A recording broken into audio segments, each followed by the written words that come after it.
The HIIT is a form of interval training that involves short bursts of intense exercise followed by periods of rest or lower intensity exercise. And the mobility training focuses on improving the range of motion and flexibility of the joints and muscle.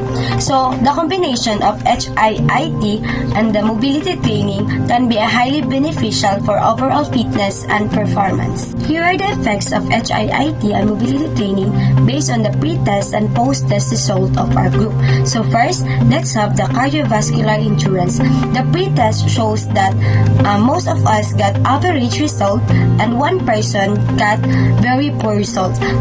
So after the HIIT and mobility training, so the post-test shows significant improvement indicating enhanced cardiovascular endurance. Next is the muscular strength.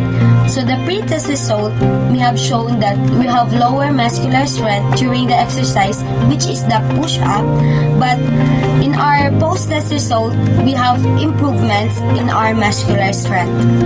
Next, we have muscular endurance. As you can see, the pre-test and post-test result are likely similar, but the post-test result shows improvements indicating that the HIIT and mobility training is effective. We have body composition. So the pre-test result revealed that some has higher body fat and less favorable body composition.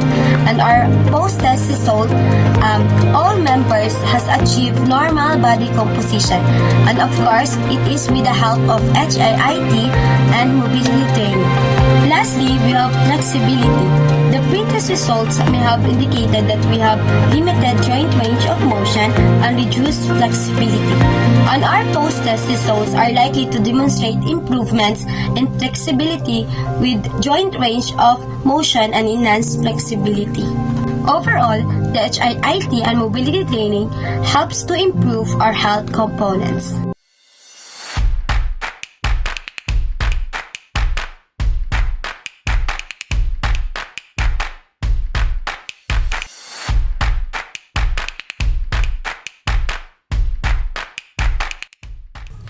There are significant differences between controlled and uncontrolled when it comes to exercising.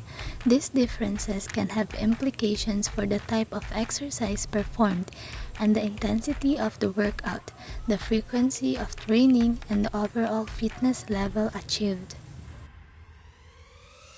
In conclusion, the significant difference observed in flexibility, muscular strength, and body composition improvement between the controlled and uncontrolled group underscore the importance of structured and targeted intervention in achieving meaningful fitness outcomes. This finding emphasized the value of tailored training program and highlight areas where focused effort can lead to significant progress in overall fitness level. So the positive encounter about the activity is that it improves our connection as classmates. It may be tiring, but at the end of the day, it is still enjoyable. The negative part is that some of them could not keep up with the exercise during the activity. They lack cardiovascular endurance, but there's always a room for improvement if they choose to continue exercising even after the time period is done.